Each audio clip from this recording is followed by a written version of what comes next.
নমস্কার, আমি ডক্টর কোয়েলি চক্রবর্তী দত্ত। আজ আপনাদের সাথে যে বিষয়টা নিয়ে আলোচনা করব সেটা হলো, আপনি কি আপনার বাচ্চার ভুল সবসময় শুধরে দিতে চান?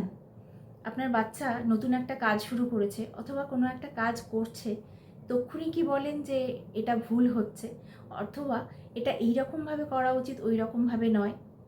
তাহলে কিন্তু বাচ্চার ভবিষ্যতে বেশ কিছু সমস্যা দেখা দিতে পারে। সেটা কীরকম? প্রথমত, সে নিজের ওপর আর ভরসা রাখতে পারবে না।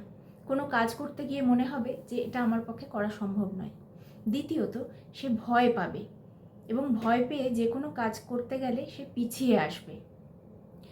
তৃতীয়ত, সে সবসময় ভাববে আমার পাশে যদি কেউ থাকতো, আমাকে কাজটা ধরিয়ে দিত, বুঝিয়ে দিত, তাহলে আমি করতে পারতাম। নিজে নিজে গিয়ে কোনো কাজ করতে গেলে তার কিন্তু অসুবিধা হবে।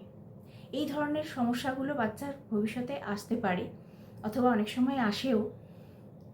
আপনি অবশ্যই আপনার বাচ্চার ভুল ধরিয়ে দেবেন, কিন্তু যখন বাচ্চা কাজ করছে তক্ষুনি নয়। পরে তাকে ডেকে শান্ত মাথায় তাকে বুঝিয়ে বলুন, ভালোভাবে বলুন যে তুমি এই কাজটা খুব সুন্দরভাবে করেছো, আরও ভালোভাবে করা যেতে পারে। এবং লক্ষ্য রাখুন কী কী ভুল বাচ্চা করেছিল, তখন তাকে সেটা ভালোভাবে বুঝিয়ে বলুন, যাতে ফিউচারে সেই ভুলগুলো না হয়। তাহলে কিন্তু বাচ্চার এই সমস্যাগুলো আর ভবিষ্যতে আসবে না। আপনারা খুব ভালো থাকুন, সুস্থ থাকুন। নমস্কার।